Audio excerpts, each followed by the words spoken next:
বিশ্বের সবচেয়ে ধনী রাজা। পৃথিবীতে অসংখ্য ধনী ব্যক্তি আছেন, কিন্তু থাইল্যান্ডের রাজা মহা বাজিরালঙ্কর্নের মতো রাজকীয়ভাবে খরচ করার মতো বিত্তশালী কমই আছেন। অমিত ব্যয়ী হিসেবে পরিচিতি রয়েছে তার। বর্তমানে তিনি বিশ্বের সবচেয়ে ধনী রাজা। 72 বছর বয়সী রাজা মহা বাজিরালঙ্কর্ন পরিচিতি রাম দশম নামেও পরিচিত। বাবা রাজা ভূমিবল আদুলিয়াদেজ রাজা ভূমিবল 70 বছর ধরে থাইল্যান্ডে শাসন করেছিলেন। বিশ্বের দীর্ঘদিন শাসন করা রাজাদের মধ্যে তিনি অন্যতম। 2016 সালে 13 অক্টোবর 88 বছর বয়সে ভূমিবলের মৃত্যু হয়। তারপর 2019 সালের মে মাসে বৌদ্ধ এবং ব্রাহ্মণ মতে রাজ্যাভিষেক হয় মহা বাজিরালঙ্কর্নের। থাইল্যান্ডের রাজা মহা বাজিরালঙ্কর্ন বিপুল সম্পত্তির মালিক। তবে বিলাসবহুল এবং রঙিন জীবনযাপনের জন্যই খবরের শিরোনামে বেশি উঠে এসেছেন তিনি। বিভিন্ন সংবাদ মাধ্যমের প্রতিবেদন অনুযায়ী বাজিরালঙ্কর্নের মোট সম্পত্তির পরিমাণ প্রায় 3.7 লক্ষ কোটি টাকা।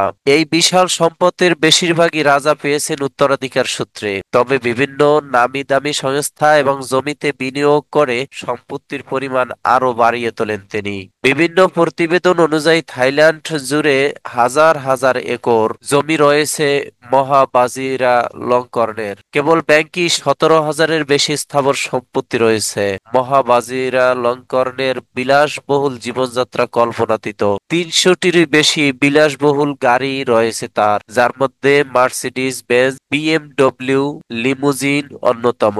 38টি ব্যক্তিগত বিমানও রয়েছে থাইল্যান্ড রাজ্যের। এর মধ্যে বেশ কয়েকটির অন্দরসজ্জা করা হয়েছে স্বর্ণ দিয়ে। তবে মহাবাজিরালঙ্কর্নের সংগ্রহে থাকা সবচেয়ে আকর্ষণীয় জিনিসপত্রের মধ্যে অন্যতম হলো 52টি নৌকা।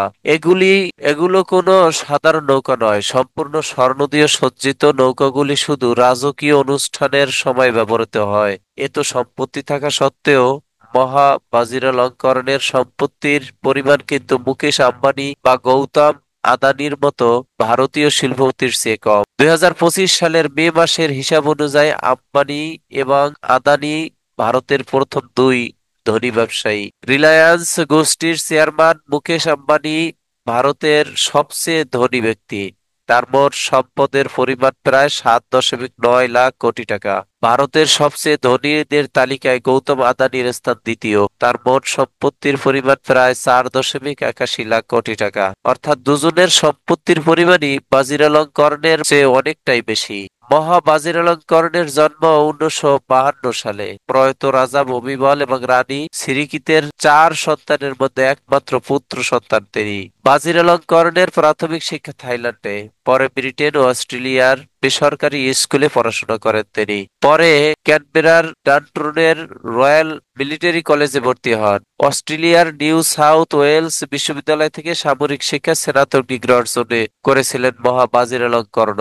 তিনি একজন প্রশিক্ষিত সেনা, ফাইটার জেট এবং হেলিকপ্টার ওড়ানোর দক্ষতা রয়েছে তার। তাই সেনাবাহিনীর সেনা কর্মকর্তা হিসেবেও দায়িত্ব পালন করেছেন তিনি। 1970-এর দশকে থাইল্যান্ডের অভ্যন্তরে বিদ্রোহী দমনে অন্যতম ভূমিকা পালন করেছিলেন মহা বাজিরালঙ্কর্ন। 1970-এর দশকে থাইল্যান্ডের প্রাচীন রীতি অনুযায়ী সন্ন্যাসী জীবনও পালন করেছেন মহা বাজিরালঙ্কর্ন।